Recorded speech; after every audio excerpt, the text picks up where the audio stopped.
Hey guys, today I'll be making a 2024 presidential election map projection between President Joe Biden, the incumbent Democrat, running against Nikki Haley, the former ambassador to the United Nations under President Trump from 2017 to 2019, and she was also the former governor of the state of South Carolina. So before we get started, make sure you join my Discord server if you have not, the link to which is at the very top of the description below, so make sure you join that if you haven't. So taking a look at this right now, Nikki Haley, she is one of the most popular Republicans, or has been in the past. If you go back 1 year, she had a very, very good chance at winning the nomination. However, after what happened with Donald Trump, the insurrection at the Capitol, as well as, everything that just happened in between with Trump losing the election, Nikki Haley has kind of distanced herself from the former president, and that has not gone off too well for those mainstream Trump supporters, not mainstream Republicans, but those Trump supporters. They really have not liked Nikki Haley as much since then. I mean, she spoke at the RNC, for Donald Trump in 2020. But since then, she was not invited to CPAC. And if you look at the nomination betting odds for the GOP in 2024, you'll see her chances. So Nikki Haley, that red line, her chances have decreased quite a bit since CPAC. Donald Trump's increased by a lot because CPAC really showed that Trump and Trumpism was going to be the future of the party, at least for the next couple of years. DeSantis went up, as well as Kristi Noem, the governor of South Dakota. So for Nikki Haley, right now, it's not looking great, but we still have quite a long time. And she used to be one of the most popular Republicans. She appeals very well to independents, but she really is not as favorable for Trump supporters as she was a couple of years ago. As for Joe Biden, chances still the same. He is at the top there with Kamala Harris, and no other Democrats really have too much of a chance at winning the nomination right now. But of course, we've seen with AOC in her House race with Pete Buttigieg in 2020, many unknown candidates can rise up and do very well in those national primaries. So taking a look at this electoral map, I'm going to start off by filling in the solid states for Joe Biden, all the West Coast, all solid for the President of the United States, Hawaii as well. There's no way that Nikki Haley, no matter who she is, she's not going to win these states. Now, I think turnout for this election is definitely going to be lower because, Donald Trump really increased the turnout by quite a bit for both parties, really. But in 2024, I don't think Nikki Haley will be able to bring out, that many of Trump supporters, especially the ones that are on the extreme side. I think that Nikki Haley really has to win by winning over independents who already like Joe Biden very much. So we'll see if she can do that. But for Nikki Haley, I'm going to give her most of these red states as solid states. I think Nebraska's at large and 3rd district will be solid for her, but there are some regions where I think she really won't do as well in. And one state that I would give to her as a solid state is her home state of South Carolina. She was governor of this state, won by a pretty large margin in her final re-election campaign there, and I think that she will probably win South Carolina by a solid margin. If you look at the margins historically, 2016, South Carolina 14.3%, 2020, it was 11.7%, but go back to 2004, Bush won this by 17%. So I think that with someone from the state of South Carolina, I think Nikki Haley will definitely be able to increase her margin there. So that's why I have South Carolina as solid, just like Mike Pence. 2016, you had Mike Pence, Indiana, running as the VP for Donald Trump. Trump won Indiana by 19.2%. 2012, Romney only won the state by 10.2%. So I think that around the same thing is going to happen here, not to as much of a degree, but I do think that Nikki Haley will do better than most Republicans in the past in her home state of South Carolina. So this gives Joe Biden 179. I do also have one more electoral vote to give, the 1st congressional district of the state of Maine. So that's another solid district for the president. Joe Biden at 180, Nikki Haley at 89. Moving on from this, some other states I want to take a look at, some of the likely states for Nikki Haley. These are states that I think that Nikki Haley will 100% win, but I think that the margins there won't be solid, so they're pretty expected at this point. Montana, I think, definitely will be a state for Nikki Haley by a likely margin. Trump won this state in 2020 by a solid margin, 16.4%, but I don't think that Nikki Haley will appeal as much to those voters. Kansas, Missouri, same thing there, as well as these 1st Congressional District of Nebraska, the state of Indiana, and Alaska. I don't think Alaska will be a lean state under Haley. I think she'll do all right there. South Carolina does like more traditional conservatives than the Trump type, so Alaska I think will be pretty safe for Nikki Haley, as well as Kansas, Missouri, and Indiana.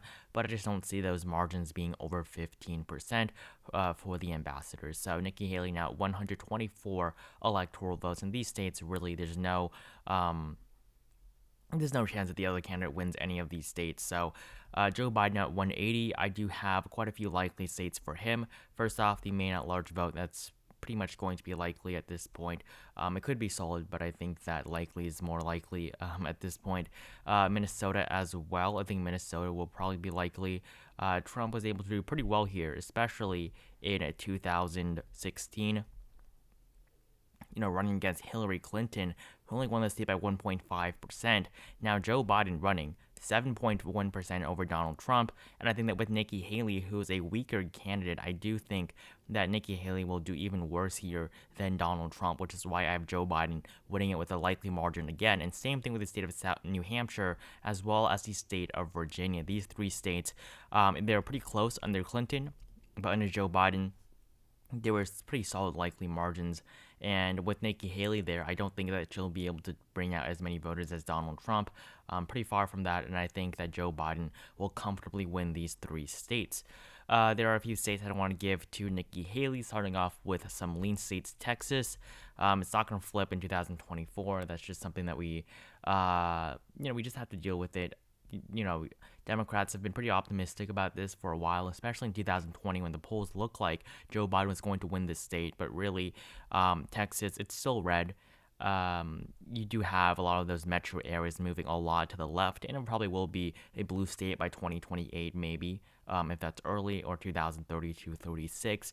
I think it's definitely going to flip sometime soon, but 2024 is just way too early, especially considering the disappointment for Democrats in 2020. But with Ted Cruz running for re-election there, I think that race could flip if Beto O'Rourke were to run against him again. So Nikki Haley winning the state of Texas, as well as the state of Iowa, as well as Ohio. I have these in lead because really Nikki Haley is not Donald Trump. Donald Trump won 2016, won Ohio 8.1%, Iowa 9.4%. 2020, the margins were essentially the same in these two states, but you go back before the Trump era, 2012, Mitt Romney lost Iowa, he lost Ohio. 2008, even stronger margins for Joe Biden. So really, it was Trump that flipped these states. And with Trump gone, these states that are still on the right, they really have been changed by Donald Trump. But I do think that Nikki Haley is still not as strong of a candidate as Trump in terms of the, appealing to those more rural voters, which is why I have these two states as only lean states for Nikki Haley. Some other states, Florida. I have Florida for Nikki Haley. I think Florida is going to be a tilt state for her. The state of Florida, it is moving to the right, and Joe Biden does have a problem with Latinos. He really did underperform in Miami-Dade County. Hillary Clinton did so much better than him, and that's really what lost him. He flipped Duval County, he flipped Tampa County, he flipped quite a few counties from 2016 county that Hillary Clinton lost. Basically the general public in Florida, basically on average, it did move to the left. However, really, it was Miami-Dade, who had a huge Cuban population, that did not vote for Joe Biden. They saw that the Democrats were becoming way too leftist, and that's why they voted for Donald Trump. So I think Florida is probably going to remain red in 2024, even if Nikki Haley is the GOP candidate. Some other states, I do have the 2nd Congressional District, Maine, for Nikki Haley again. Like Iowa and Ohio, this was a district that Trump flipped. Romney, McCain both lost, as well as Bush before them, and, Dole and Bush Sr. before them. So really, the second Congressional District of Maine, it was really something that Trump was able to flip. I think Nikki Haley will keep it, but I don't think the margin will be as large for her as it was for Donald Trump. And finally, the final district, the 2nd district of Nebraska, I have right now as tilt for Joe Biden, giving him another electoral vote. This district really, it wasn't that, blue at all. Obama lost it in 2012. He won it in 2008 by a margin of 1.3%, lost it in 2012 by 7.1%, but Joe Biden in 2020 flips it with a margin of 6.6%.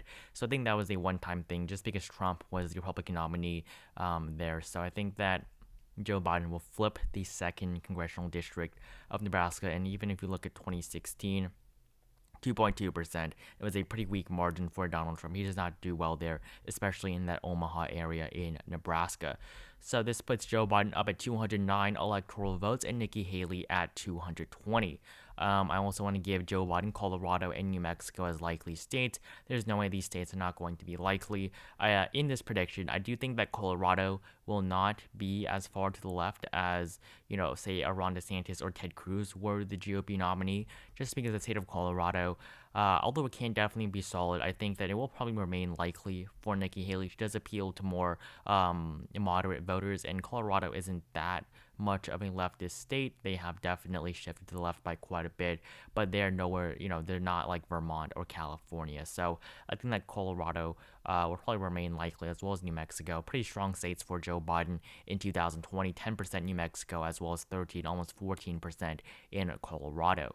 I want to now move on to Nevada. I think Nevada will be tilt Biden, as well as Arizona. These two states, Sunbelt, they're moving to the left. Nevada, not so much, not as much as Arizona, but they said Nevada, Democrats do typically always win here. It's always typically very close, but Democrats do almost always come out on top here in the state of Nevada.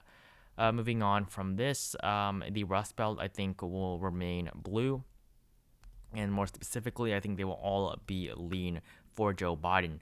And yes, this does put Joe Biden over the 270 electoral votes that he needs here. So Wisconsin, Michigan, and Pennsylvania all as lean blue states. And the reason here is really essentially the same.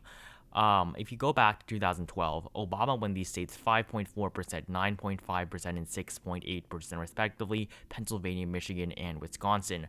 However, you go for 4 years, Trump flipped these 3 states, and it was Trump that flipped them by the smallest margins. Joe Biden, by a pretty small margin, flipped them back, but really, it was Trump that did so well in these states. It was not, general Republicans, it was Donald Trump, and Nikki Haley is not Donald Trump, and I don't think that Nikki Haley will do as close to as well as Donald Trump in these 3 states. So that's why I have Joe Biden winning all of them by lean margins. I don't see it being likely. Joe Biden is not Barack Obama, so that's why I have it there all as blue. And there are now 2 final states, the states of North Carolina and Georgia. I have them both as tilt blue. North Carolina, Obama won it in 2012, he won it in 2008. Obama lost the state in 2012. Georgia, Trump lost the state in 2020. Trump barely won North Carolina. And same thing, I think Joe Biden will be able to get those voters out. I don't see Nikki Haley getting the Trump supporters out from these 2 states to vote for her. So I have Joe Biden flipping North Carolina. So this is essentially every state that Joe Biden won in 2020, with the inclusion of the state of North Carolina, giving him now 318 electoral votes. And really what this is, there really hasn't been many changes, and that's because the American electorate really does not change too much. You can go back 2020, Biden, yes, he did flip quite a few states, Arizona, the Rust Belt, as well as Georgia, but really if you go to 2008, you go, to 2012, really not much changed. Mitt Romney flipped 2 states, North Carolina and Indiana, and that was really it. And the map doesn't change too much unless you have someone who's a really good candidate running against a really bad candidate. So Joe Biden on this map, I have him at 318 electoral votes to Nikki Haley at 220. So Joe Biden doing better than he did in 2020. Nikki Haley doing worse than Donald Trump. So that'll be it for this video. I have Joe Biden defeating Nikki Haley in their 2024 election matchup. So thank you guys so much for watching this video. Make sure you join my Discord server if you have not, the link to which is at the very top of the description below. Subscribe to my channel if you have not. Like this video, enjoyed it. Comment down below who you think would win between the 2 candidates and which calls you think I got wrong here in this video. I'm very excited to hear all of your feedback, and I will see you guys in the next video.